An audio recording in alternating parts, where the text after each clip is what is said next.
Assalamualaikum warahmatullahi wabarakatuh. Perkenalkan, kami mahasiswi Universitas Bina Sarana Informatika BSD dari kelas 644A27. Kami di sini mempresentasikan hasil pengolahan data kami menggunakan aplikasi SPSS versi 25 dengan judul penelitian mengenai kualitas jadwal pengiriman terhadap kepuasan konsumen dalam pembelian di TikTok Shop oleh mahasiswi UPSI BSD.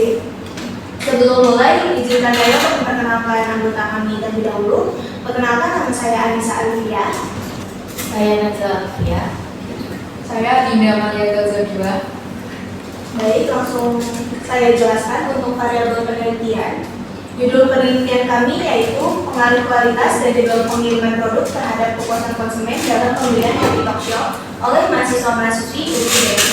Variabel X yang pertama yaitu kualitas produk, variabel X kedua yaitu jadwal pengiriman, dan variabel Y-nya yaitu kepuasan konsumen. Data penelitian responden yang kami gunakan pada penelitian yaitu 95 responden, dan kriteria responden yaitu pengguna TikTok Shop di Universitas Bina Sarana Informatika BSD. Untuk memastikan valid atau tidaknya suatu data, di sini saya akan memberikan tutorial pengolahan data uji validitas dengan menggunakan aplikasi SPSS versi 25. Langsung saja kita buka hasil data kuesioner Google Form. Di sini saya memakai dua variabel dengan 15 pertanyaan. Untuk memindahkan data dari data kuesioner ini ke data SPSS, kita perlu mengkopinya.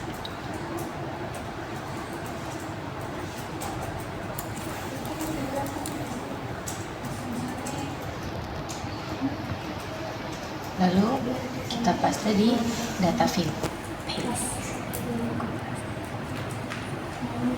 Untuk nama variabel ini masih belum di setting, maka untuk mengubahnya kita harus ke variabel view, dan di sini kita bisa ubah menjadi sesuai dengan data yang tadi.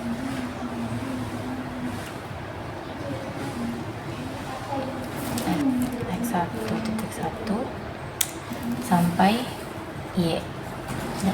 Setelah nama variabel telah diubah, kita kembali lagi ke data view, dan di sini saya akan membuat korelasi uji validitas.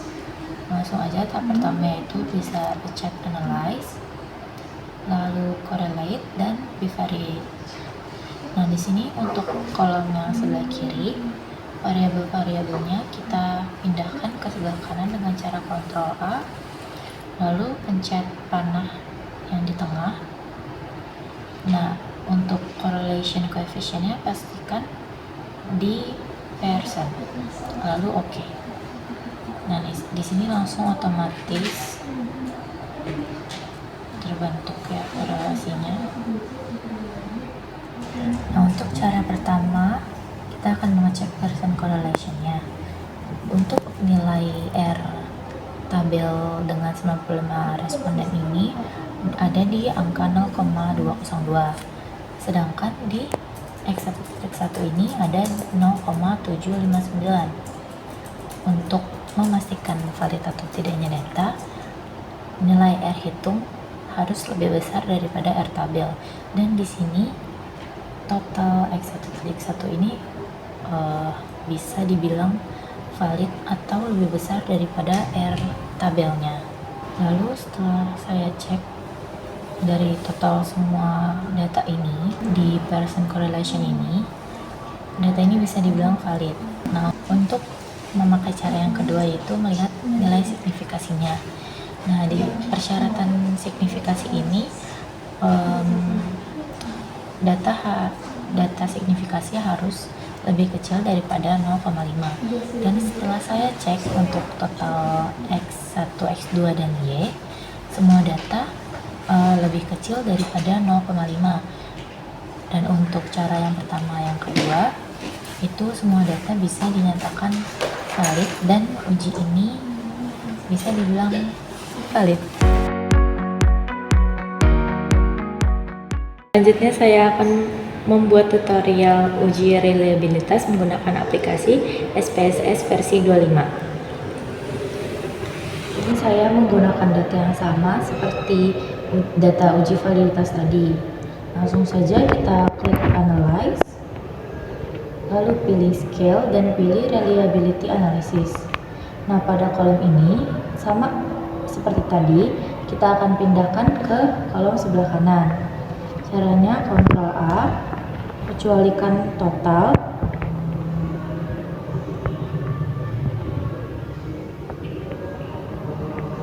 selanjutnya saya akan pindahkan dengan klik tanda panah yang ada di tengah.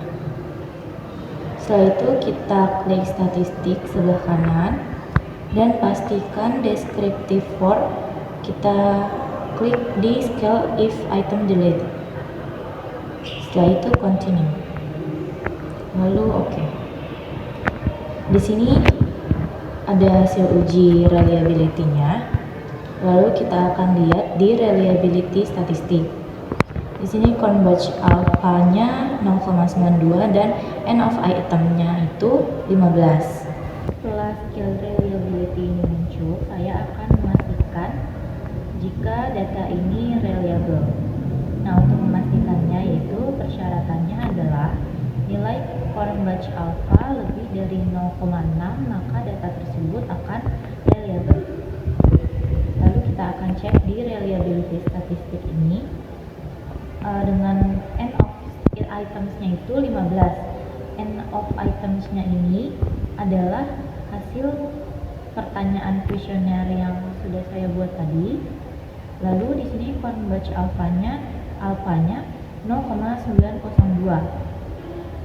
Maka dengan persyaratan tersebut, uji reliability ini bisa dinyatakan reliable.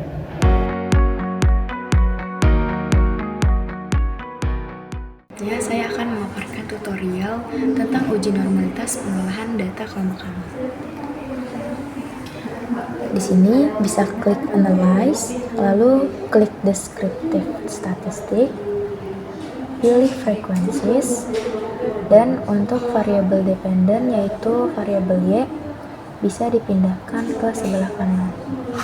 Lalu klik Chart, klik Histogram, centang Show Normal Curve on Histogram, lalu Continue.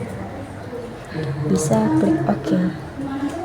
Nah, di sini ada tabel kepuasan konsumen, tabel statistiknya, dan ini ada tabel histogramnya. Untuk mengetahui data deskriptif dari pengolahan data kami, bisa klik Analyze lagi, lalu klik Descriptive Statis, lalu klik Deskriptif, lalu kita klik Option. Nah, ini tuh dicentang kurtosis, skewness, dan skewness-nya dicentang. Klik Continue. Oke. Nah, di sini muncul tabel deskriptif statis. Lalu selanjutnya, untuk mengetahui uji normalitas dari pengolahan data ini, bisa klik Analyze lagi, Descriptive Statistik lagi, lalu ke Explore.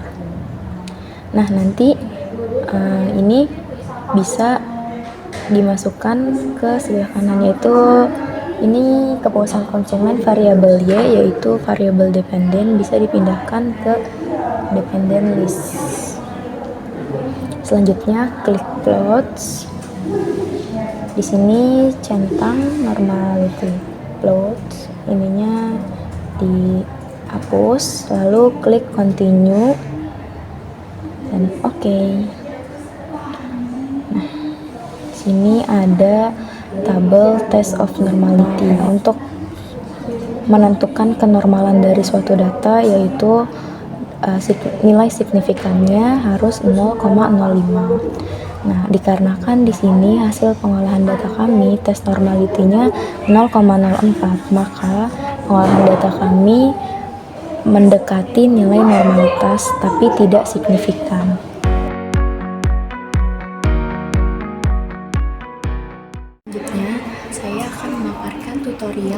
uji linearitas pengolahan data kroma-kroma. Di sini bisa klik analyze, lalu pilih compare means, klik means, pindahkan variable dependent atau variable ya ke kolom dependent, lalu pindahkan variable independent yaitu x1 ke kolom independent dan variable x2 ke kolom independent. Lalu klik option, klik test for linearity, continue, lalu klik OK. Nah, di sini ada case processing summary, ada report, dan ada ANOVA table. Kriteria hasil uji linearitas yaitu untuk nilai signifikansi deviation from linearity jika lebih kecil dari 0,05, artinya tidak ada penyimpangan dari linearitas. Karena dari hasil pengolahan data kami yaitu terlihat bahwa nilai signifikannya lebih kecil dari 0,5, maka artinya pengolahan data kami ada hubungan linear yang signifikan antara dua variabel.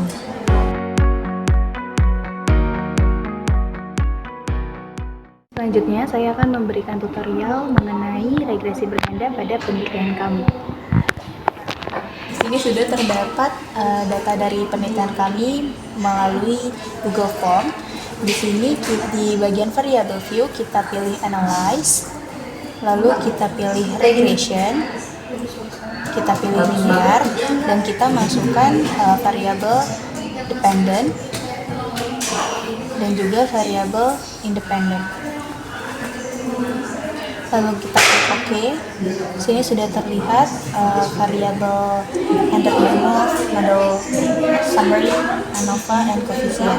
Koefisien di sini bisa terlihat nilai dari kualitas produk di 0,546 dan juga jadwal pengiriman di 0,278. Jadi ini tuh berpengaruh positif dan signifikan. Kesimpulannya, kualitas produk dan jadwal pengiriman secara signifikan mempengaruhi kepuasan konsumen.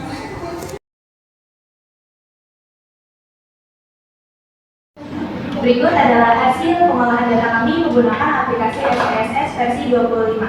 Kesimpulannya yaitu kualitas produk dan jadwal pengiriman memiliki pengaruh yang signifikan terhadap kepuasan konsumen dalam pemilihan produk melalui talk show. Seluruh instrumen penelitian valid, reliable, dan hubungan antar variabel terbukti linear. Kami berharap penelitian kami selanjutnya akan dapat dikembangkan kembali oleh generasi selanjutnya. Sekian dari kami, terima kasih. Wassalamualaikum warahmatullahi wabarakatuh.